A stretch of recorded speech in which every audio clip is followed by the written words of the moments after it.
Hi all, welcome back.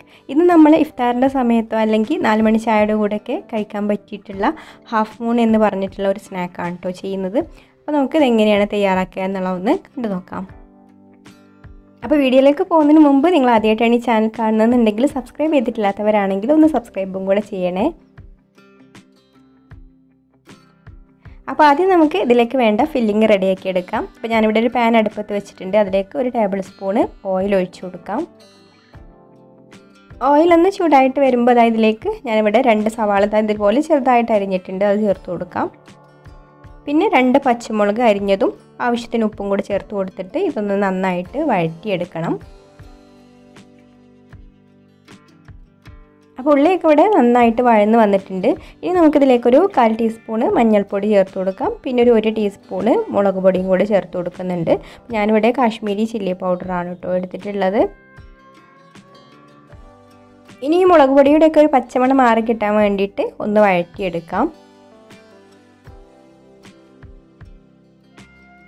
ഇനി നമുക്കിതിലേക്ക് chicken ചേർത്ത് കൊടുക്കാം. ചിക്കൻ ഞാനിവിടെ ഉപ്പും മഞ്ഞൾപ്പൊടിയും കുരുമുളക് പൊടിയും ഇട്ട് വേവിച്ചെടുത്തിട്ട് ഇതുപോലെ ചെറുതായിട്ടൊന്ന് പീസാക്കി എടുത്തിട്ടുണ്ട്. അതും കൂടി ചേർത്ത് കൊടുത്തിട്ട് നന്നായിട്ടൊന്ന് മിക്സ് ചെയ്തെടുക്കാം. ഇതിൻ്റെ കൂടെ തന്നെ കുറച്ച് മല്ലിയില കൂടെ ചേർത്ത് കൊടുക്കുന്നുണ്ട്. ഇനി നന്നായിട്ടൊന്ന് ഇളക്കി കൊടുത്തിട്ട് എല്ലാം കൂടെ ഒന്ന് യോജിപ്പിച്ചെടുക്കണം. ഇപ്പോൾ മസാലയൊക്കെ ഇതാ ഇവിടെ നന്നായിട്ട് ചിക്കനുമായിട്ടൊക്കെ യോജിച്ച് വന്നിട്ടുണ്ട്. ഇനി നമുക്ക് ഫ്ലെയിം ഓഫാക്കാം. ഇനി നമുക്കിതിന് വേണ്ട മാവ് കുഴച്ചെടുക്കാം. അപ്പോൾ ഞാനിവിടെ 1 കപ്പ് മൈദയാണ് എടുത്തിട്ടുള്ളത്. അത് ഈ ഒരു ബൗളിലേക്ക് ഇട്ട് കൊടുത്തിട്ടുണ്ട്. ഇതിലേക്ക് പാകത്തിനുള്ള ഉപ്പും 1 ടേബിൾ സ്പൂണ് ഓയിലും കൂടെ ചേർത്ത് കൊടുത്തിട്ട് ആദ്യം ഇതുപോലെ ഒന്ന് മിക്സ് ചെയ്തെടുക്കാം. എന്നിട്ട് നമുക്കിതിലേക്ക് പാകത്തിന് വെള്ളം ഒഴിച്ച് കൊടുത്തിട്ട് നമ്മൾ ചപ്പാത്തിക്കൊക്കെ മാവ് കുഴക്കുന്നത് പോലെ തന്നെ കുഴച്ചെടുക്കാം. വെള്ളം കൂടി പോകരുത് കേട്ടോ, കുറച്ച് ടൈറ്റായിട്ട് തന്നെ കുഴച്ചെടുക്കണം.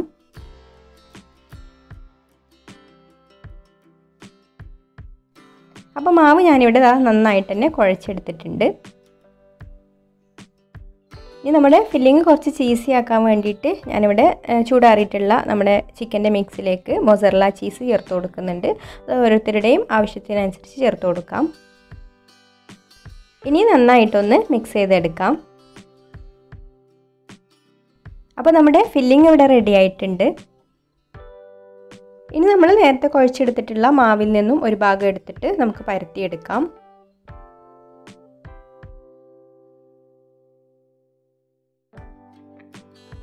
ഒരുപാട് തിന്നാകാതെ പരത്തിയെടുക്കുക കേട്ടോ. ഒരുപാട് തിന്നായി കഴിഞ്ഞാൽ നമ്മൾ ഫില്ല് ചെയ്യുന്ന സമയത്ത് പൊട്ടിപ്പോവും.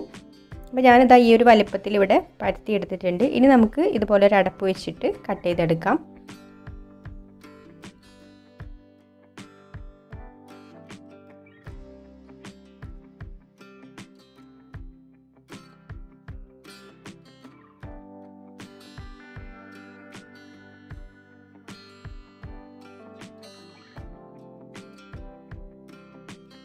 ഇതുപോലെ വക്ക് കുറച്ച് ഷാർപ്പായിട്ടുള്ള ഒരു അടപ്പ് വെച്ചിട്ട് കട്ട് ചെയ്തെടുക്കുക കേട്ടോ. ഇനി നമുക്ക് ഓരോ പീസും എടുത്തതിന് ശേഷം ഇതുപോലെ നടുക്ക് ഫില്ലിങ് ഇട്ട് കൊടുക്കാം.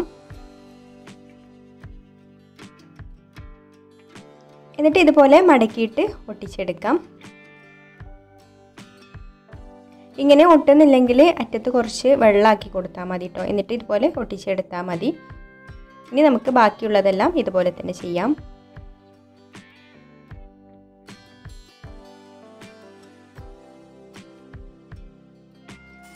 ഇനി നമുക്കൊരു മുട്ടയൊന്ന് നന്നായിട്ട് ഇതുപോലെ ബീറ്റ് ചെയ്തെടുക്കാം.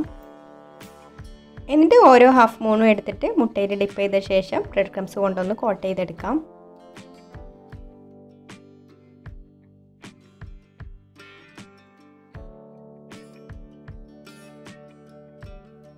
ഇനി നമുക്കിത് പൊരിച്ചെടുക്കുന്ന പണിയേ ഉള്ളൂ. അപ്പോൾ എണ്ണ ഇവിടെ ചൂടായി വന്നിട്ടുണ്ട്. ഇനി ഓരോന്നും നമുക്കിതിലേക്ക് ഇട്ട് കൊടുത്തിട്ട് ഫ്രൈ ചെയ്തെടുക്കാം. അപ്പോൾ ഇട്ട് കൊടുത്തതിന് ശേഷം പിന്നെ ഒരു മീഡിയം ഫ്ലെയിമിലിട്ടിട്ട് ഫ്രൈ ചെയ്തെടുത്താൽ മതി കേട്ടോ. ഇപ്പോൾ ഒരു സൈഡ് ആയി വരുമ്പോൾ ഒന്ന് മറിച്ചിട്ട് കൊടുക്കാം. അപ്പോൾ ഇടയ്ക്കിടയ്ക്ക് തിരിച്ചും മറിച്ചൊക്കെ ഇട്ട് കൊടുക്കാം. എന്നിട്ട് നല്ലൊരു ഗോൾഡൻ ബ്രൗൺ കളർ ആവുന്ന സമയത്ത് നമുക്ക് കോരിയെടുക്കാം. അപ്പോൾ ഇതിവിടെ റെഡി ആയിട്ടുണ്ട്. ഇനി നമുക്കിത് കോരിയെടുത്തിട്ട് ബാക്കിയുള്ളതെല്ലാം ഇതുപോലെ തന്നെ ഫ്രൈ ചെയ്തെടുക്കാം. അപ്പോൾ അതാ നമ്മുടെ നല്ല ചീസി ആയിട്ടുള്ള ഹാഫ് മൂൺ എല്ലാം ഇവിടെ റെഡി ആയിട്ടുണ്ട്. അപ്പോൾ ഞാനതൊന്ന് മുറിച്ചിട്ട് കാണിച്ചു തരാം.